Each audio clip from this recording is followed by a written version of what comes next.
নমস্কার বন্ধুরা, চলে এসেছি আরও একটা রেসিপি নিয়ে। আজকে বানাচ্ছি বেগুনের ঝাল পোস্ত। বেগুনগুলোকে বড় বড় টুকরো করে কেটে নিয়েছি। নুন, হলুদ, লাল লঙ্কার গুঁড়ো, সামান্য চিনি মাখিয়ে সাদা তেলে এক এক করে সমস্ত বেগুন ভেজে নেব।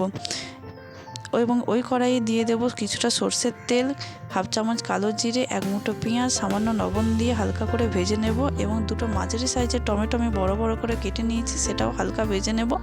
একটা পেস্ট আমি আগেই বানিয়ে রেখেছিলাম, 2 চামচ পোস্ত, 1 চামচ কালো সর্ষে, 2টো কাঁচা লঙ্কা দিয়ে সেই পেস্টটাও দিয়ে দেবো হাফ চামচ হলুদ গুঁড়ো, হাফ চামচ জিরে গুঁড়ো, 2টো কাঁচা লঙ্কা, ভাজা বেগুন এবং স্বাদ মতো লবণ এবং সামান্য গরম জল দিয়ে দেবো। বেশ ফুটে মাখামাখো হয়ে এলেই ওপর থেকে ছড়িয়ে দেবো ধনেপাতা কুচি। এবং নামানোর আগে অবশ্যই ওই কাঁচা সর্ষের তেল দিতে ভুলবেন না। ব্যাস, গরম ভাত রেডি আমাদের বেগুনের ঝাল পোস্ত। গরম ভাতে একবার ট্রাই করে দেখুন, জাস্ট মুখে লেগে থাকার মতো হবে।